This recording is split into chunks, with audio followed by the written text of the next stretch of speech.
Благодарам, подпредседателе, почитувани присутни. Сакам да искажам една навистина моја загриженост во однос на искажаното лицемерие од страната на колешката Слаđана Митевска.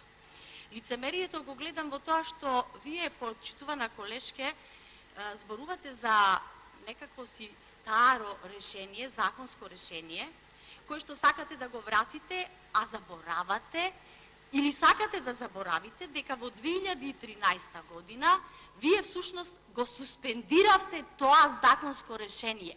Од 2013 до крајот на вашето владење до 1 јуни 2017, наместо законско согласување на пензиите по формулата 50% пораст на платите и пораст на трошоците за живот, се вршеше усогласување на пензиите од 5%, но наместо 5% зголемување на висината на секоја пензија, се вршеше усогласување 5% во номинална вредност, кој што изнесуваше 500, односно 600 денари.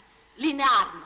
Усогласување од 5% не се вршеше два пати годишно, туку еднаш предизборно. Во 2015 година во септември и во 2016 во ноември, непосредно пред парламентарните избори. Почитувана колешке, со тоа ад хок решение, со таков популизам, вие ги доведовте до просјачки стап фондовите, пензискиот фонд. 15 милиарди денари имаше дупка во пензискиот фонд. Тие знаете што значат? Тоа значеше дека пензиите секојаш за да се исплатат, требаше да се задолжува државата. Сведоци сме дека со се она што се превзеде, со сите законски решенија, со усогласувањата, со дополнителното усогласување кое што се вршеше во овие 3 години и сега изгласаниот нов закон измени во усогласување на пензиите со зголемување од 700 денари, ние всушност направивме една таква анализа, една таква наука внесовме, статистиката е наука, се стабилизира пензискиот фонд, не се земаат сега за прв пат, после не знам колку години, кредити за да се исплатат пензиите, од своји нормално средства се прави, се извршуваат усогласувања навремени, а не ад хок и она што е најважно, пензионерите се сигурни дека нивната пензија ќе ја добиваат навремено, онака како што е пропишано по закон, не ад хок.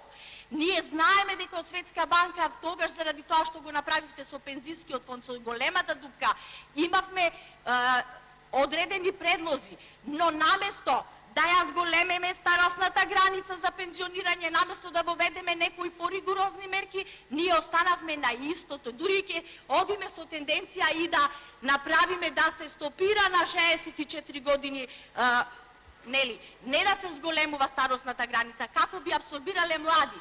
А зошто? Затоа што добро работиме, затоа што економијата е во ред, затоа што имаме нови вработувања над 54.000, затоа што веќе се работи онака како што треба. Тоа е тоа што треба да се применува. Само наука, само со анализа, само со знаење треба да се прави, без никаков популизам. Ви благодарам.